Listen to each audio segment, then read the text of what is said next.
What's up, everyone? Aaron Schatz here, Editor-in-Chief of ASE Publishing, and today we've got another unboxing for you. This time, it's the Kingston HyperX Alloy FPS mechanical gaming keyboard, and as you can see, it's got cherry MX blue switches, which means it's going to have an audible click to it. This is an unboxing. Here's the box. Let's break into it and see what we find inside. Here we go.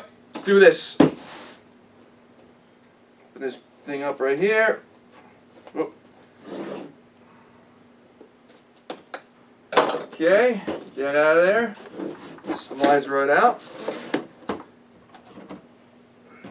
Just so you know, red and black are my favorite colors. Red first. So I like Kingston HyperX's branding because it's red and black. Let me put this away here real quick. Okay, oh, let me show you here. Sometimes when you buy products, you have to appreciate how they're displayed when you open the box. Look at that. Very nice, huh? So this is a little carrying case with the HyperX logo on it. No Kingston anywhere, as you can see. Remember, Kingston is pretty much trying to make their HyperX brand what consumers actually know. So I don't think you're going to see Kingston anywhere on these things anymore. There's a quick start guide. I mean, literally, it's a keyboard. Great. And congratulations on joining the HyperX team little thingy. I think the stinger came with that too. And the keyboard itself embedded in this foam right here. You see that?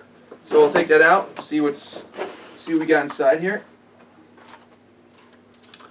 Here's the keyboard. Let's see if you can hear this. Hear it?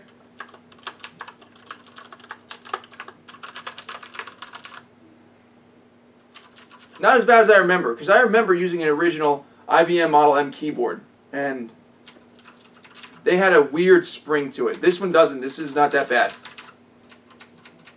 But you get that nice tactile feel when you hit those keys. Always, always very important, especially on mechanical keyboards, and these are great. Mechanical keyboards are just great. So let's see what else is in this box. Okay, so what do we got here? What do you see? I don't see any USB cords. However, this is very strange to me.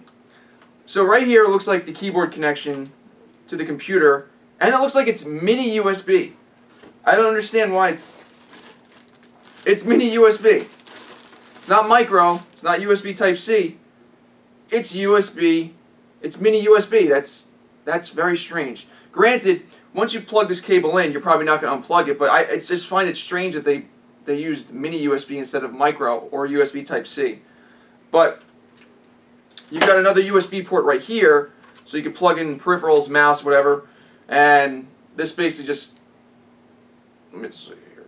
Yeah, plugs into the computer, and then you got another cable here. This is probably for power as well. Yep. So this cable basically is power and the keyboard connection itself. This is pretty standard with gaming keyboards these days. And let's see what else we got. See if I'm missing anything at the bottom. Nope. You have replacement keys for the, wow, that's strange. They give you WASD keys, which is fine, and they give you 1, 2, 3, and 4 keys.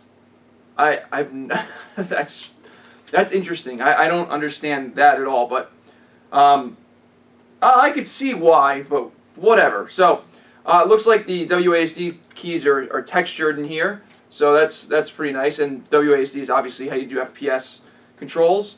And you get a key puller to actually remove them. We've seen this in the past with other keyboards. So that's pretty much the unboxing, and this is the keyboard. So stay tuned. In a few weeks we'll have this review out, and you know I love input devices, so there you go. Stay tuned. Remember, hit the subscribe button and like, comment. Please leave us some feedback. Love to hear from you. We're posting a lot more content as it goes. And thanks for watching, everybody. We'll definitely see you in the next one.